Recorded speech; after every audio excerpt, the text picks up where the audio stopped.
You wake up in the morning, nobody owes you a thing. You'll finally understand what freedom is that we sing about. Jesus never said, if any man come after me, let him pray a prayer that qualifies him for heaven. He said, if any man comes after me, which I love that because everybody's invited. If any man. The word man means human, all-inclusive. It's not gender. If any man, woman, child, come after me, let him first deny. I'm concerned we don't preach that. I'm concerned because people have been legalistic that we push that out of the message because we don't want people to hear us legalistic. So we just make it beneficial. Hey, if you hit a tree on the way home, do you know where you're going? If not, pray this prayer. And that's how we present the gospel. That's never how Jesus presented the gospel. Jesus said this thing will cost you what you never were in the first place. Life for yourself. So you can get back to why you're here in the first place. Christ in you, the hope of glory. What's the first thing a Christian has to do if he's going to follow Jesus? Deny himself. Why? If you read Genesis 1, man wasn't made for himself. He was made for the image of God. But because we compare ourselves among ourselves and we weigh ourselves by our own track record, we forfeit grace and life change and transformation, so we think we are who we've been instead of who we can become.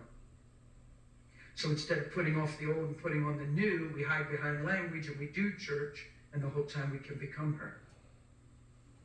I'm not being mean. I'm not being judgmental. There's too many schisms among us sometimes. There's too many inner issues. There's too many people jumping ship and skipping and hopping and hurt. 90% of counseling and pastoral counseling is people struggling with each other. And it proves we do not understand why God sent his son. And somehow we think it all revolves around me. And we're all caught up in God loving me in a superficial way to feel special because we don't feel special. God loving me, but it's not stopping with God loving me. It's me becoming that same love. See, the finished work of the cross is not when a man prays a prayer to go to heaven. The finished work of the cross is when his nature is restored back to love. Because then he's back to the beginning. And then redemption has its way, and you're brought back to original value. Your confession to go to heaven doesn't change lives. Your love does. Your promotion and your income increase and your provision and protection doesn't change lives. It just blesses you as an individual. That's not the goal of your Christianity. The goal of your Christianity is walking in love. The goal of your Christianity is going to work with an attitude that Jesus would have if he was in your shoes, and he is. The goal of Christianity is being betrayed and not living like you were betrayed. If God lived like he was betrayed, he would need some serious counsel. On the night Jesus was betrayed, he didn't tremble in his bottom lip and cry and say, how can you do this to me? He didn't say, I've been there for you all this time, pouring out my life. I mean, I came from heaven into Mary. I became a man trying to help you. Don't you get it? And all you guys are doing is bucking for position, and you say you're going to die for me? Ain't one of you ready to die for me. When I get struck, you're all running. You're out of here. Bunch of losers.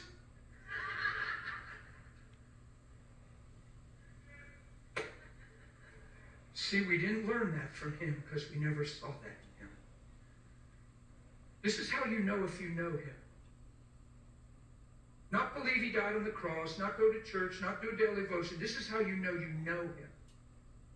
That on the night you're betrayed, you don't call a friend crying and tell them all about it. Because you've already laid down your life.